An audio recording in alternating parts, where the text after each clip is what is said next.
Okay, good. Hey, this is Cherry. I'm here at Wondercon, and I am fangirling about LA because you all know I love horror and I love Alien. Well, I'm not the only one that loves Alien because I have a director of a film short that got to be celebrating the 4th anniversary. How are you doing, Kelsey? Good. Now, can you tell me a little bit about your short that got to be in this prestigious competition? Yeah, so my short follows a woman named Julie. She's a botanist, and she's working in a greenhouse. And it's a night shift, and we have a critter, of course, that escapes. And then it's a game of cat and mouse as it hunts Julie, and Julie hunts for it. Now, what made you love Alien enough to compete in this short festival? Well, there's so many reasons.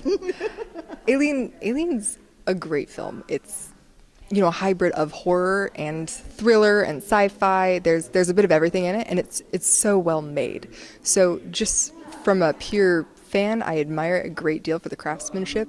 But then on top of that, to get to play in that world is really, really exciting. They've set up all these interesting worlds and, of course, the aliens.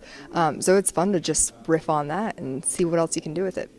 Well, I'm super excited about these because A, the ones that are coming here to WonderCon are directed by 2 women, so girl power, whoop whoop.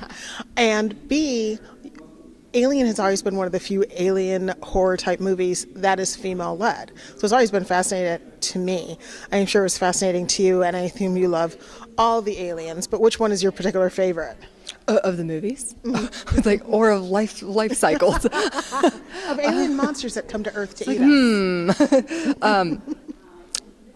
I am going to get a lot of flack for this, but I really enjoy Alien 3 quite a bit. I know. I was just talking to someone about this, and they're like, I'm not sure I would say that to anyone.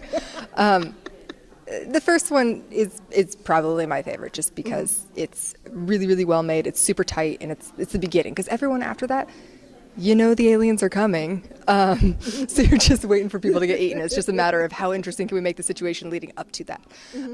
But the third one is, I enjoy a lot of the characters in it, and I see so much potential in that world. They brought it to a planet again, a new colony. I think that's really, really interesting, just to see a different world.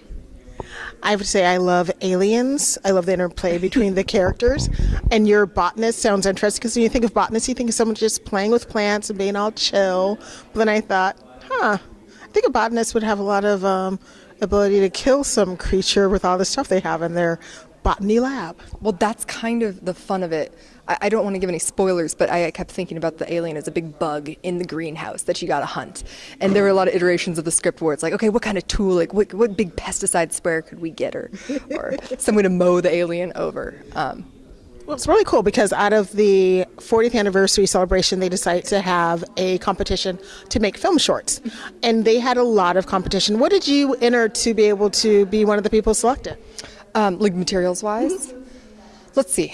So the initial selection process, you submitted, I believe, a synopsis of some kind, and then work that you've done and people who would be involved in it. I think that was the extent. And then they narrowed it down to 16 people, and that was required a pitch video where you told people what you were going to do, which terrifies me. I don't like to be on camera. And then they also asked for, again, links to work that you had done, other people in your crew that had done, and you had to submit a full script, of course. And then a lookbook that talked through points of what you do, visual design, etc., things like that. That sounds really cool. Now, what's your background as a young director coming in the cusp of directorness? From the beginning of time. I've always wanted to make films. Since I was 11 years old, I made an adaptation of Tuck Everlasting, and it broke my heart when they made it into a movie, because it was like, that was my movie to make. I'll get the remake. But I came to school in LA because I've always wanted to be a filmmaker, and came to school, did that, and through school I thought I wanted to be a cinematographer, actually. Love being hands-on with the camera, and that's how movies are told, is with the camera. And then I made a movie in school and realized, no, directing's where I have to be. Just you have your hands in everything. So I come from a very technical background, but the more I make films, the more I fall in love with the entire process. Now, growing up, who are your favorite directors and what's your favorite film? I know the other girls are going to have the same answer. I love Lord of the Rings. Love it.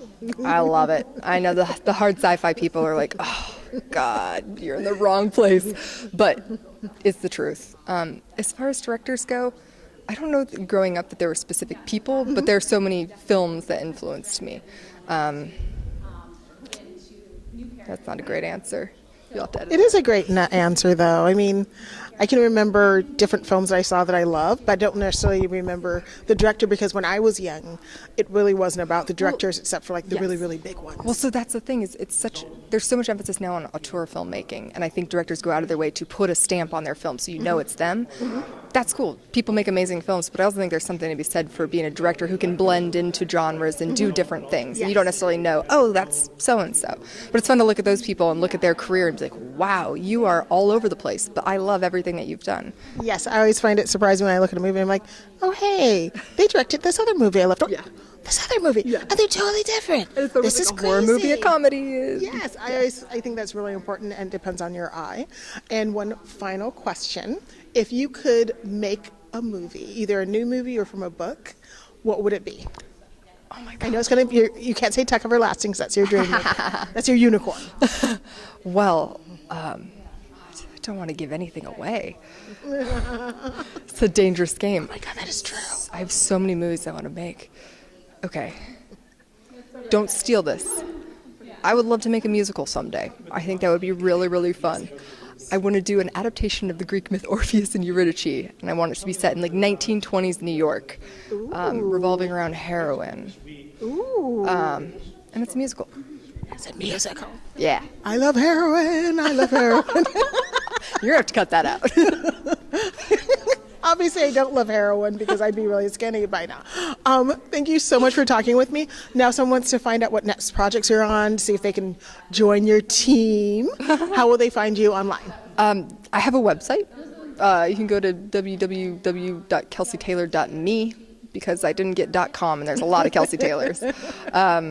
Yeah, that's where I'd be. I guess we'll be seeing your new Alien short on IGN. Do you know the date that it'll be premiering? You know, I probably should know the answer to that question. I will look that date up. I think it's next Friday, I want to say. It's next week. I think it might be a Alien date with Kelsey. Thank you so much for talking with me. Thank you. It's a pleasure.